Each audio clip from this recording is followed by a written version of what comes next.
out to Graco for sending over this Magnum X5. It came basically assembled out the box. First step I did was just connect the hose to the machine.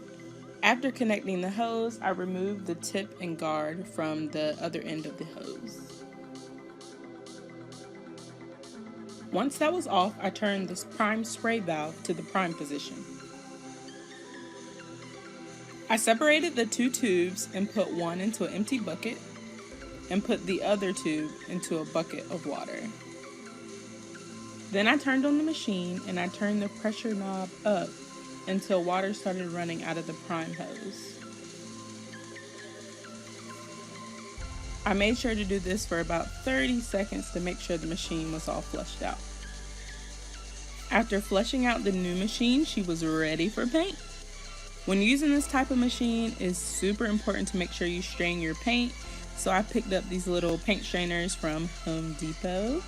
And the color that I'm using on my deck is Bare Premium Waterproofing Stain and Sealer in solid color. Now it says it's a stain, but it kind of goes on more like a paint. But they do have a semi-transparent if you're looking for more of a stain feel. But I love this product. I love the way it looks on my deck, and it just worked great for me. And I'm just realizing I never really actually said what color this really is, but this color is called Slate. You can get it mixed at your local Home Depot. Word of advice here, as you can see, my bucket wasn't completely full, and while I was spraying, I noticed that I was losing prime a lot, and that's because I didn't have enough paint in my bucket. So make sure you have enough paint. To get started, I just put one of the hoses in the bucket of paint, and then I primed it so that the paint would fill up the prime tube. Then I added on the tip and guard, and she was ready to go.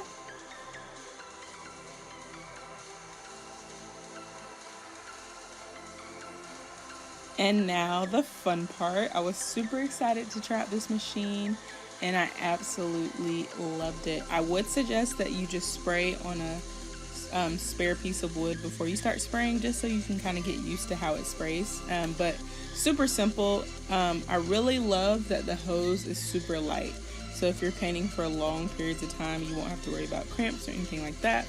As you can see, I'm just spraying in small sections and then going back over it with a brush just to make sure that the wood gets in all that paint and you get a nice finish.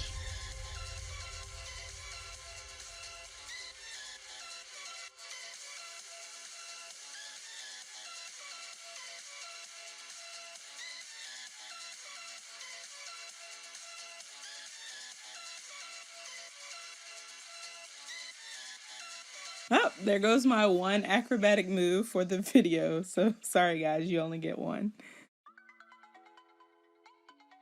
As you can see, I put up some paper on the sidewall just to prevent any overspray that may get on the house. But for the most part, there wasn't a lot of overspray at all, which I was really glad. I'm using a 415 tip on the Graco machine for this project. So it worked super nice. I also like that you can decrease the level of spray. As you can see on the end, it's not spraying as much just because it was so close to the house. So you can choose, how much you want to spray, how little you want to spray. So really love that about the machine.